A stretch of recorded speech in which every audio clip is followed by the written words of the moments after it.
Hello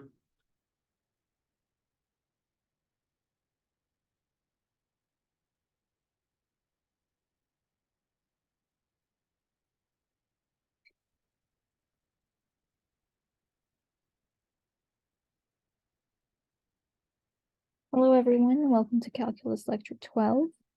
And today we're going to talk about different techniques for integration. So we're going to talk about use substitution and about integration by parts. So I think it's easiest to start this with an example. So let's say we want to integrate this.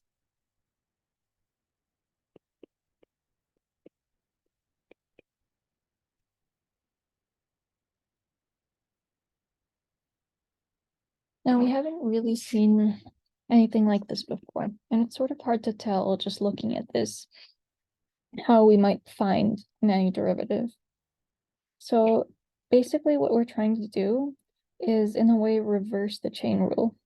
And so we do this by what's called use substitution. So basically I'm going to choose some part of the function to substitute for u, and then I'm going to differentiate u with respect to x implicitly, and then replace this whole integral with a du integral. So it's hard to explain which expressions are good to use for u, but with some practice you'll get the hang of it. So in this one, I think a good candidate, often if you have a polynomial, that's a good way to start, just because that's easy. When you differentiate it, you get something reasonably nice. So I'm going to take this to be my u. And this may or may not work, but integration does require some trial and error. So I'm going to try u equals x squared minus 5. Right, and then, so this integral then becomes the integral of 40x times u to the 5th dx. Now, what's du dx?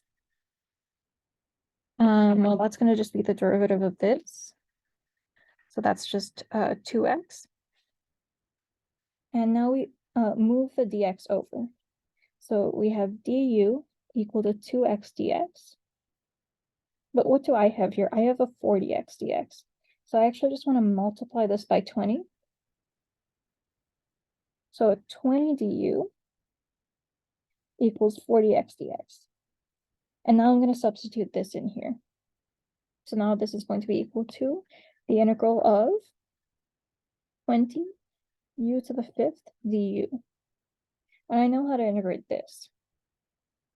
So now that's going to be, I keep the 20, u to the 6th over 6th.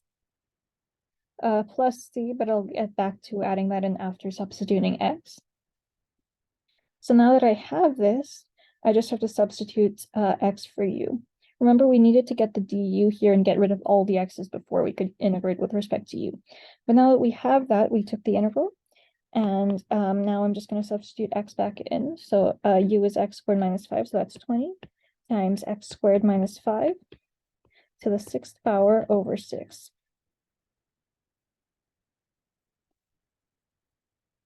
And then we just keep our plus c as usual. Now it's possible to do this with definite integrals as well, but then you have to worry about changing the limits of integration. So I prefer only using use substitution with the indefinite integral and then substituting back in with x before evaluating the actual numbers. So let's do another example.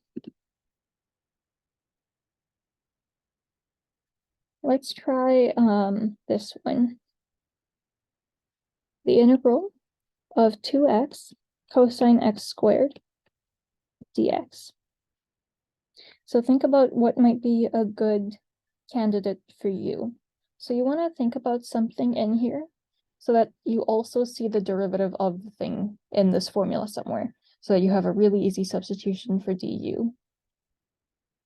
Or some scalar multiple of the derivative is also always good. I'll just wait for a minute so you can think about it.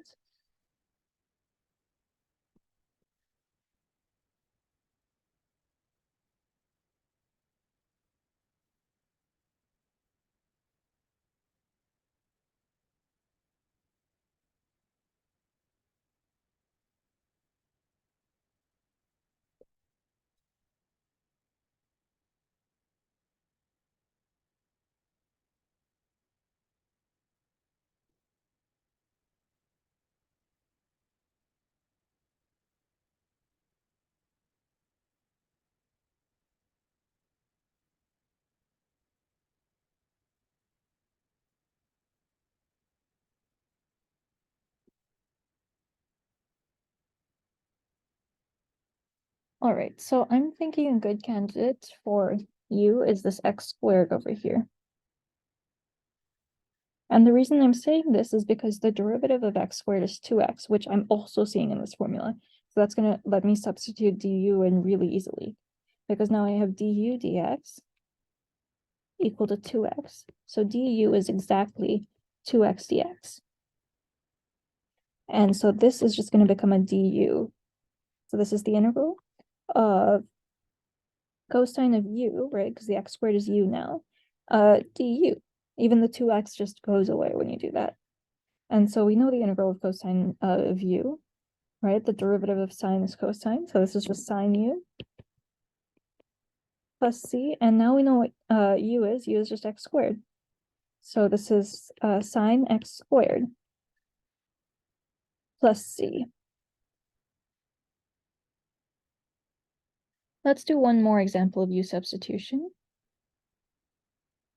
Let's do the integral of x dx over the square root of x squared plus 1.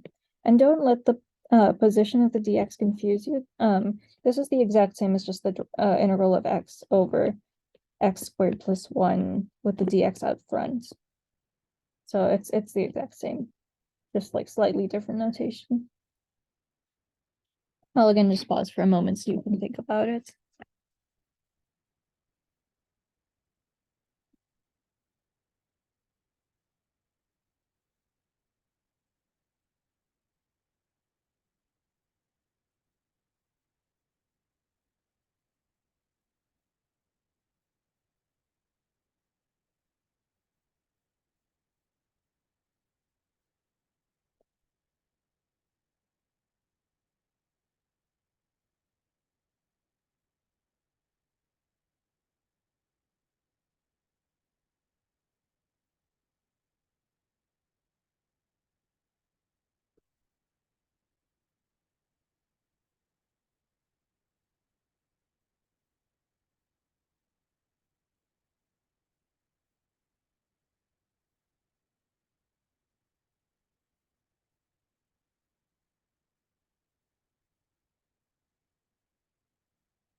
Okay, so in this case, I think a good candidate for you would be the x squared plus 1. And the reason I'm not taking the square root of x squared plus 1 to be my u is because then when I take the derivative, I'm going to get something really weird and that won't cancel. But when I take the derivative of x squared plus 1, that's just 2x. And I already have an x here, so all I have to do is scale it. All right, so I'm taking u equal to x squared plus 1. Now du dx equals 2x. So du equals 2x dx. All right, and that means that 1/2 du equals x dx, which is exactly what we have here. So we're just going to substitute. So the top just becomes 1/2 du over the square root of u. So that's the integral of, I'm going to just pull the 1/2 out front to make it easier, of 1 over the square root of u du. And 1 over the square root of u is u to the negative 1/2.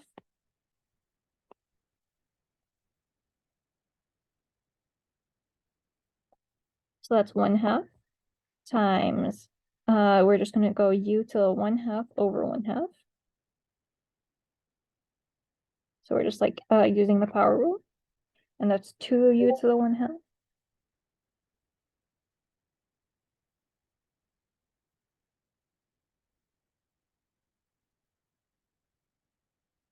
Plus c. And the 2's actually just cancel here. So this is just going to be u to the 1/2 plus c. And the final thing I'll do is just substitute x right back in. So u is x squared plus 1. So this is going to be x squared plus 1 to the 1/2 plus c. And that's going to be our final answer. Let's do one more example of u substitution, and then we'll move on to integration by parts. All right, what's the integral of 20? This one looks a bit more complicated. So 20 cosine AX dx over the square root of b plus sine AX.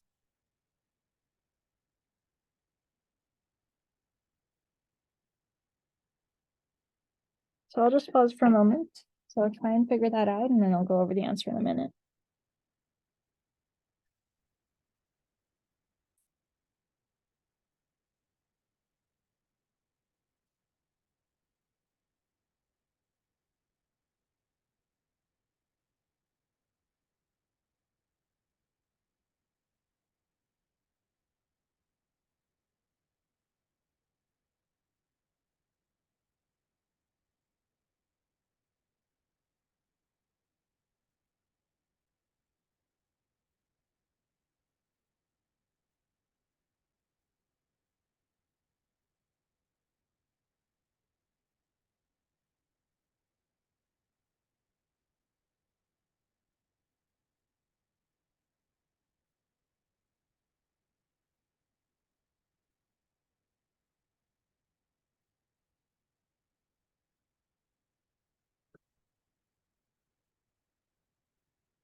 All right, so it seems like the thing under the square root is a good candidate for you.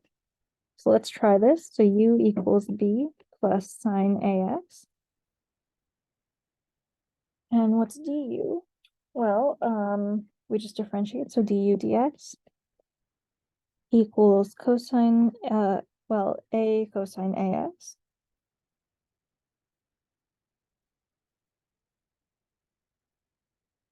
Right, so we're just applying the chain rule real quick and multiplying by the derivative of this, which means that du equals a cosine AX dx. Now I'm just going to go ahead and multiply this by 20 over a just to get it to exactly match this. So 20 over, and a is just some fixed constant, so that's okay. That's going to be 20 cosine AX dx. All right, so now that we have this, we just substitute right in. So this is going to be equal to the integral of 1 over the square root of u du, right? Because this entire top is just du now. And, oh, sorry, times 20 over a du. We have to scale that. The 20 over a is just a constant, so we'll just spell that out. So 20 over a times the integral of 1 over u, which is e to the negative 1/2. That's going to be equal to 20 over a times u to the 1/2 over 1/2. So that's 2u to the 1/2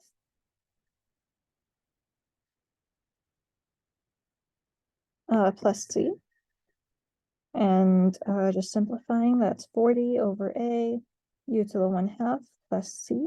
And then finally we substitute because we know what u is. U is b plus sine AX. And so this is going to be 40 over a times b plus sine AX to the 1/2 plus c. And that's our final answer. Now let's talk about integration by parts. So here's the formula for integration by parts. This might look a little strange, so bear with me. We're going to have the integral of u dv. So we basically have one function times the derivative of another function is equal to the product of the two functions, so uv, minus the integral of v du. So we're basically allowed to switch some stuff up. And this will sometimes help us make it simpler. So let's do one as practice. Again, this is maybe even harder to tell what the right substitution is. So sometimes we'll make mistakes, and that's fine. Here's an example. All right, so find the integral of x sine x dx. So the reason u substitution wouldn't really help us much is because if we tried to substitute u for, say, sine x, we'd end up getting a cosine x for the derivative, and then we'd have to divide by that, and it just wouldn't really help. So we're going to try and write this as u dv. So the u, often we want it to be either a logarithmic function or a trigonometric function.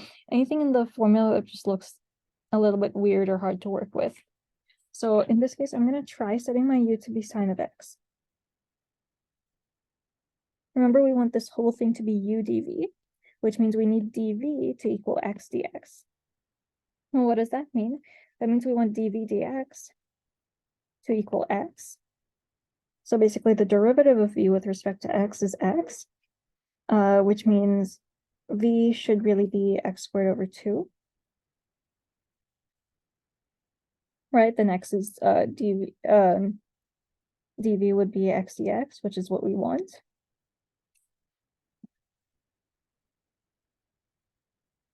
We don't really need a plus c, we just need one thing that works.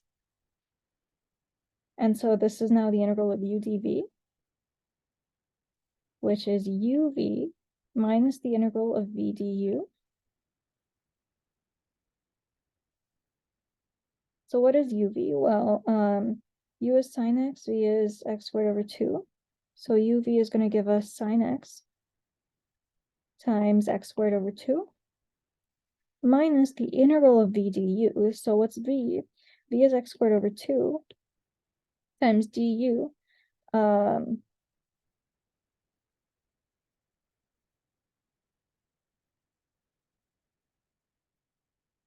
Yeah, this might not be the best thing, actually. Du dx is cosine x. So we would get a cosine x dx, which we do not really want.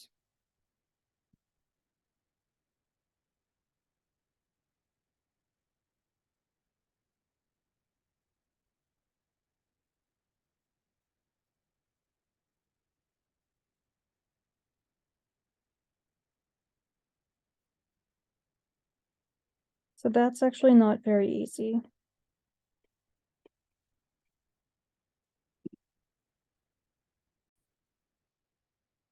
All right, so it seems like that wasn't the best candidate in this case. So let's try something else. So let me just copy the problem. And this happens a lot when you're doing integration by parts. Sometimes there's some trial and error. So let's try u equals x. And then we want the dv to equal sine x dx.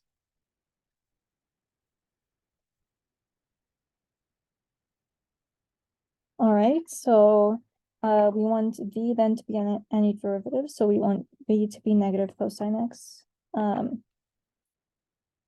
allow this to be true. And then note that du is just going to be, so du dx is 1, so du equals dx.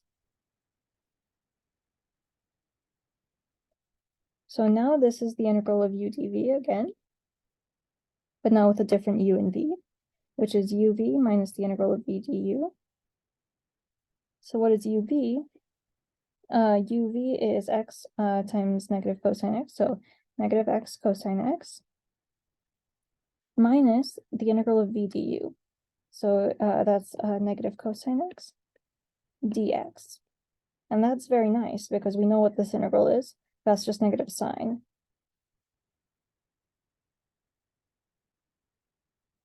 And it's going to become a plus once we have that. And that's going to give us an answer. And then we keep our plus c. So there we go. So you saw how that required a couple of attempts, but eventually it did work.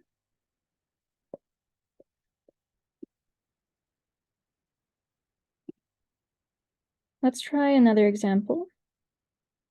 Let's try the integral of x e to the 2x dx. And I'll just pause for a few moments so you can try that out and then see what works. And then I'll go over the answer.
All right, so in this case, I think, again, a good candidate for u might be x. So let's try this. U equals x, and then we want dv to be e to the 2x dx. So we're basically anti-differentiating that, and we want v to equal 1/2 e to the 2x. So when we differentiate it, we get this way.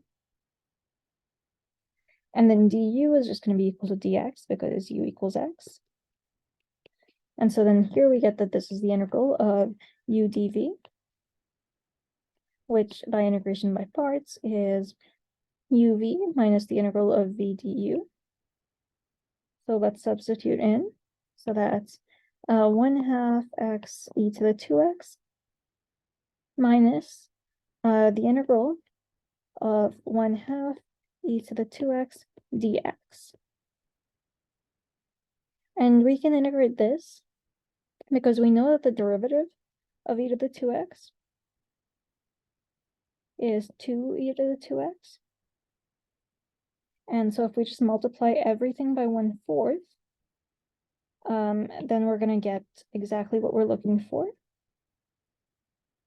And so basically, the integral here is just 1/4 e to the 2x.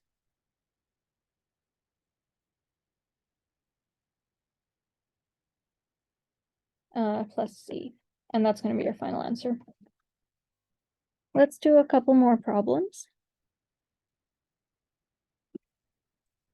Let's do the integral of the natural log of x dx. This is an interesting one that we haven't been able to do before. I'll just pause for a few moments.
All right, so let's talk about this. So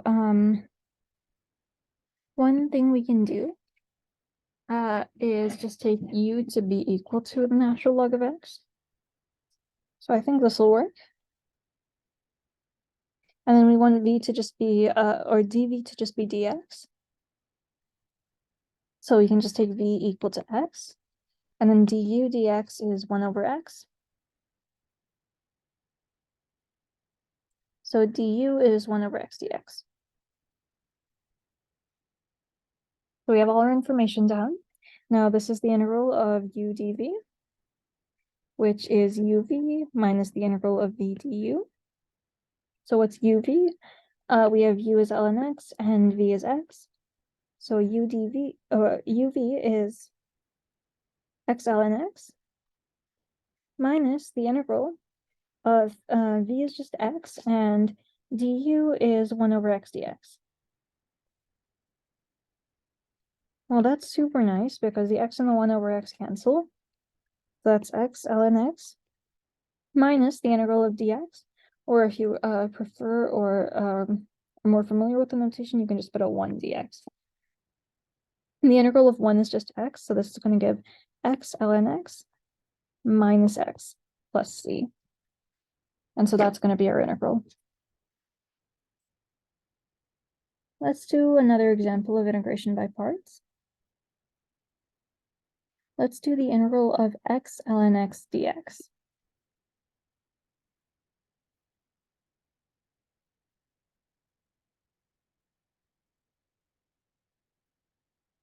So again, I'll just pause for a few minutes, see if you can work that out.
All right, so I really do want this to be my u, because if I had ln x equal to dv, then the integral of that's pretty complicated, and I don't want to have v be something like this. That would just make the whole thing worse. So I'm going to set u equal to the natural log of x, and then I want dv equal to x dx, which means that v is x squared over 2, possibly plus a constant, but that will work. And then I have du dx equal 1 over x. So du is 1 over x dx. All right, there's all our information. Sometimes you can make it into a table, like you can have u du v dv and just sort of try to fill them out. Sometimes that makes it easier.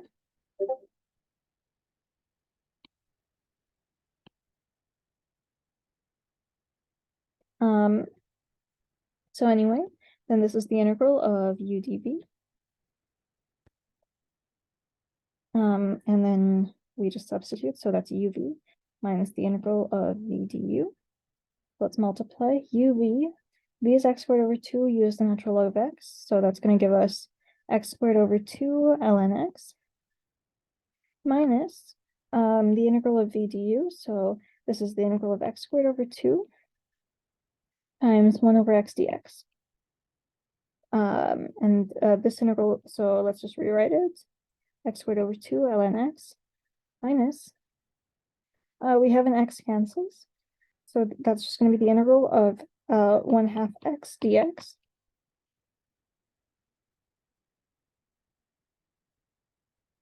And I believe that's x squared over 4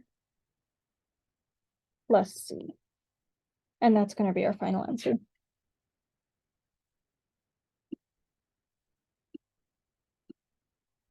All right, let's do a couple more problems maybe.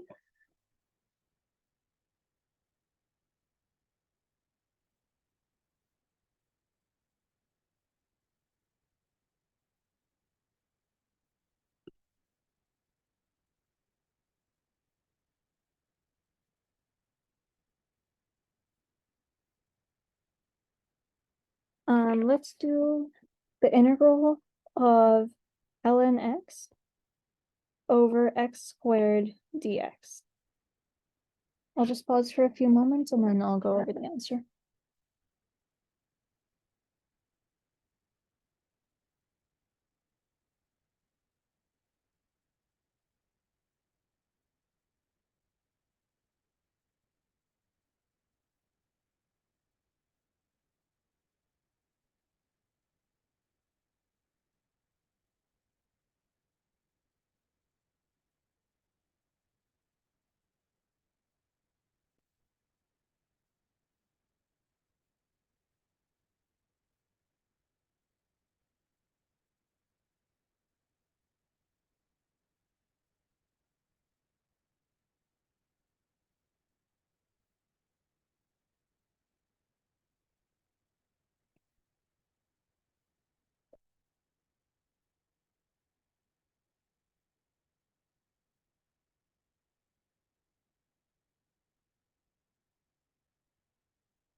Okay, so I think we're again going to want our u to be the natural log of x.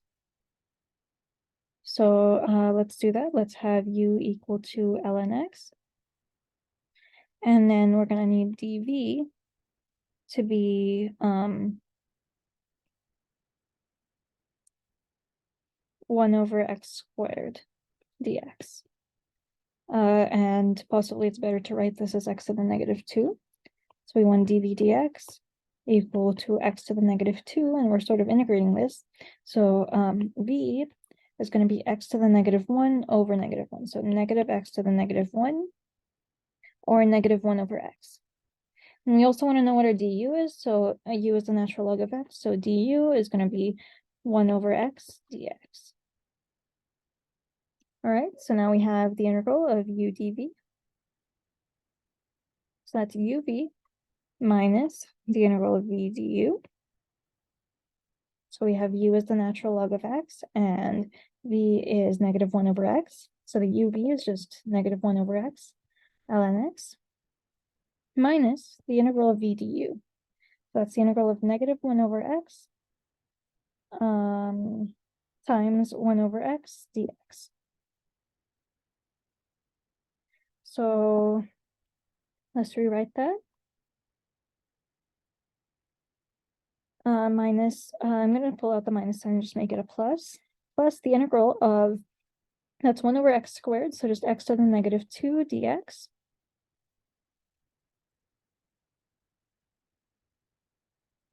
Plus, and then we're just going to have x to the negative 1 over negative 1. So that's negative x to the negative 1, which is 1 over x.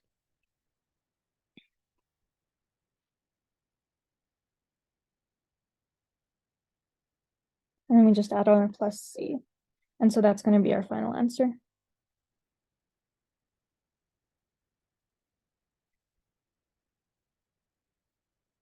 So that's basically it for today's lecture. We've gone through all the examples. So let's talk a little about what we'll do next time. So next time we're basically going to be talking about solids of revolution.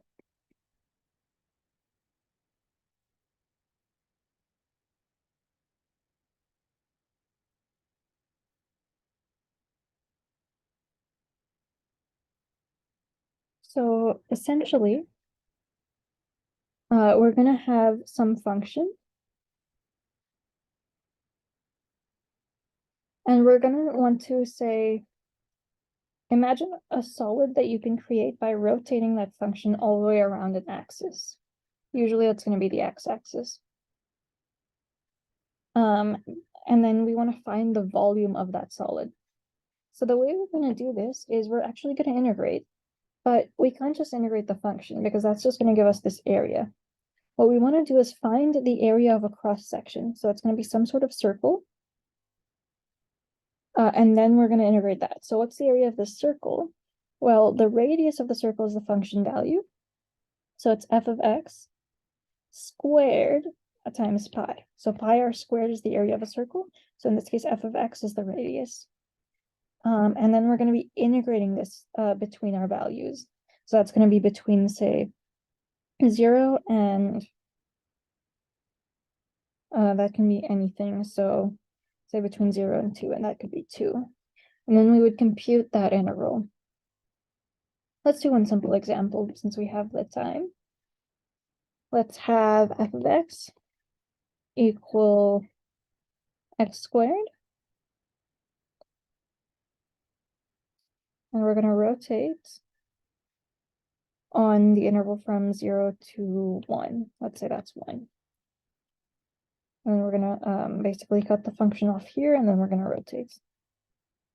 So the formula tells us that the volume of this shape will be the integral from 0 to 1 of pi times f of x squared dx. So that's going to be the integral from 0 to 1 of pi times, well, f of x is x squared, so f of x squared is x to the 4th dx.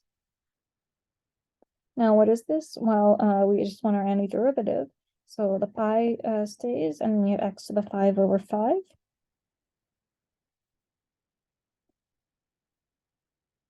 And then we're just going to go from 0 to 1, which gives us, at 0, it's just 0, so that's not something we need to worry about. And that's just going to give us pi times 1 over 5, or pi over 5. So that's basically what we're going to spend all of next lecture talking about. We're going to talk about just mostly doing some examples with these functions. And that's it for today. Thanks for watching.